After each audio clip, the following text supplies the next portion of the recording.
We want you to join us. We want you to join the Legion and help us tell this great story.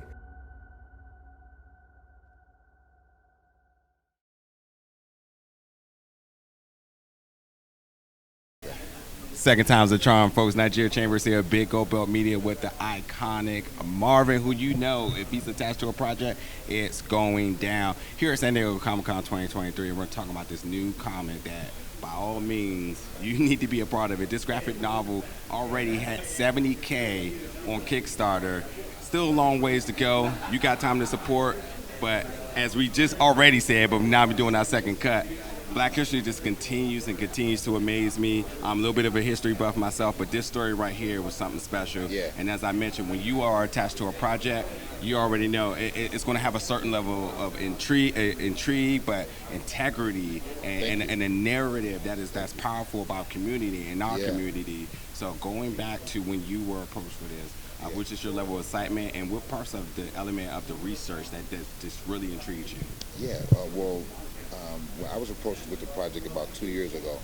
A brother who was a big brother to me and a mentor to me, Bill Duke, was telling me about, one, the company Legion In, but he was telling me about this project he was working on. Yeah. And he told me about the Robert Small story, and I felt like a complete, idiot, because I did not know the story.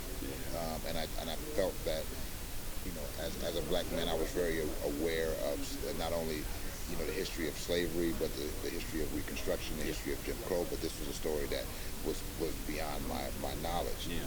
And then in the small world that we live in, the brother on the Legion M side that was a part of the project, Chris Cooper, is somebody that I've known for about 15 years. Now, I didn't know Chris was working on this project, but Bill and Chris, talked off, obviously, and when Chris was like, hey, I know this guy, based off of what he saw me and Bill doing, he thought it would be a good idea to bring me in. Part of it because things that I've had the opportunity to work on have been very impactful for black people, and have been some first-time stories, and they were told correctly. But the thing about it is that the stories that I had been a part of were fantasies in truth, right? And fantasism, which is great. But this gave me an opportunity to tell equally purposeful work, equally purposeful story, but about a real American hero, a real American black man who did real things, used his superpower in a real way for good. And I was honored, man, and really, really excited to come on board. Now, when I got deeper into the story, and as I got deeper into the story, what I realized is that,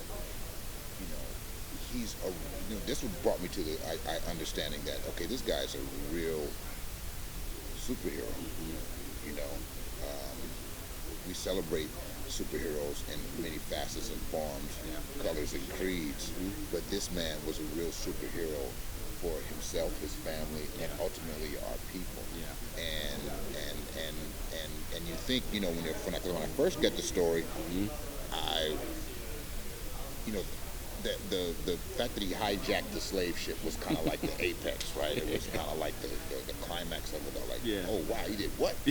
And then, you know what I mean? You get that, and then once you dig deeper and you find out about him, starting public schools in Carolina, starting the first newspaper, creating a railroad, running for Congress, first black man in office, in the White House. You like, wait a minute, who? So as I get deeper into the Robert Small story, and as you get deeper into it, via our graphic novel and hopefully further IP, you just see how incredible this man was, and how beyond imagination, he was defiant in a way that kind of sets the tone for who we are as a people in general. And then it also, the fact that his story is untold kind of tells you where we are as a people too, right? That there's a lot more work to do, there's a lot more digging to do, there's a lot more uncovering of the truth that needs to be had. I'm just honored to be a part of that. And I take that very seriously. You know, I want to continue to tell stories and be a part of projects that are purposeful and impactful, you know, for black people, but for all people. I think Robert Small's story is impactful for all people. Yeah.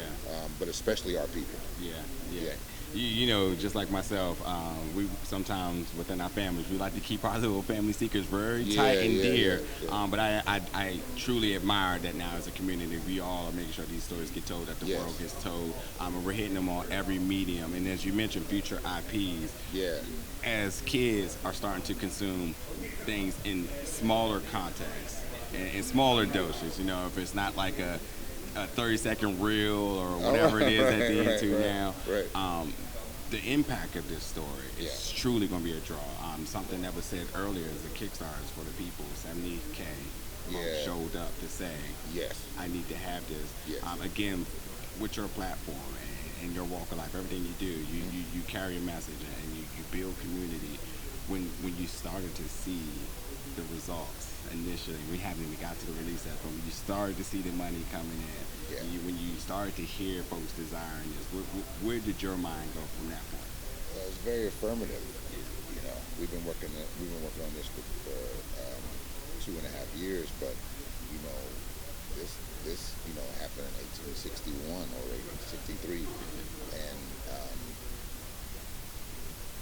you know that the things that Robert Smalls did, see, it was affirmative because you know the things that Robert Smalls did and how he thought, right, in the 1800s wasn't for his generation only, and he knew that. You know what I'm saying? And now here we are in 2023, and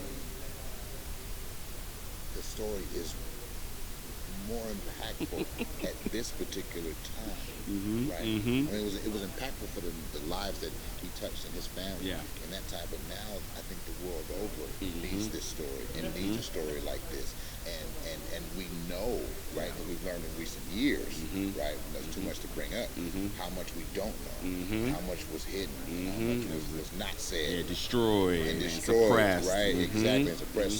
So now, you know, when I see the reaction and the response and the support of the Kickstarter campaign, right? And actually, we're just still at the beginning of that. It was affirmative for me. Like, oh, okay, we are, because we know that you and I, we know that we stand on the backs of our ancestors, right? And you know, something like this, and the response and the snowball that's taking place lets me know that our ancestors are giving us a nod, saying, yes, this is what we're talking about. This is what we need to be saying. It needs to be done. And we commend you, brothers, for telling it. You know what I'm saying? So we're gonna make sure that it sees the light. You know, we're gonna make sure that it gets to the people that it needs to get to. And I think that ultimately, you know, even in this world, like you said, where the mediums are changing and the attention span is really changing. but I think that people are still and always going to be hungry for the truth. No doubt. Right? No doubt. You know, like there's a lot of talk around the world right now, especially around our industry, about AI. And one thing I tell people is that one thing AI cannot replace is the soul. Right? It can't replace the soul. It can't replace the soul. Right? So as much as we you know, some love it, some hate it, some need it, some don't. But one thing we must always remember is that artificial intelligence is an absolute intelligence. We have absolute intelligence. God's children has absolute intelligence. So you know, it's one of those things, man, where this project is something for our souls, man. Like really. And for our children's children's children's children. So I'm just excited about it. As you should. And I tell you, the more and more hearing you all talk about it, the more you know, from looking it up and now sort of full circle, you're talking about soul, you feel it and make you walk different, you know. Man. It's like an extra little pep in your step now, knowing that, like, hey. For sure. I mean, that really it has become that for me. It really has. It's become like okay, you know, because we've been doing this for a couple of years and we've had, you know, good days and bad days with it. And right now we're inside of a good time. Because it's again, you know, people don't want to hear about the truth. You know, so so we've kind of persevered beyond that. Yeah. But the story in itself, when you think about it, it does give you that sense of what I would like to say, courage becomes a commodity. So we now are dealing with a defiant spirit, you know, and a courageous effort. And we're going to commodify that to make that the thing. That's going to be the cool thing. Yeah, listen, I'm just going to say it. I want to talk my shit real quick. Right. They don't like when we win. Right. So they're going to get real mad when this get out. They're going to get real mad. Because they love to hit those stories when we were down. They love the trauma. Exactly. But not the wins, not the dubs, and it's on the way. I've been posting about it, and that's what I've been saying. So this is not your normal slave story or slave escape story. It's not that. It's not, you know, like I say, some people would think that the you know, him getting the ship across the water, okay, that's the apex. That's the, nah, man, that cat, his mind, you know, Robert Smalls, his mind was greater than, you know, that. Yeah. He just needed to do that. Yeah. To get to what God had planned for him down the future. So, you know, and you know, a lot of our heroes, we never see, like, we don't, you know, we don't know what Martin Luther King would have done had he not been. Yeah. Right? We don't know, bro. We never get to see that. Yeah. But and because of a Robert Smalls, see? Because they knew, wait, this was cats way before him. Right? Yeah. That was doing you know, and so and Dr. King did a lot. Yeah. So taking nothing from him. Right. He did a lot in his time. Right.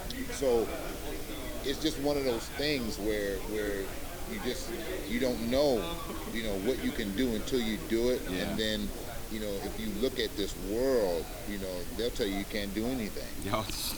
You know, but if you look within and you look to God, then all things are possible. Robert Small's story is an example of that.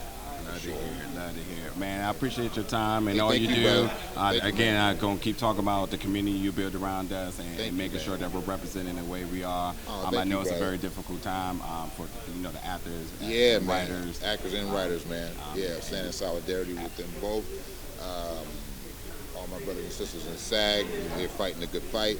We are fighting the good fight. Yep.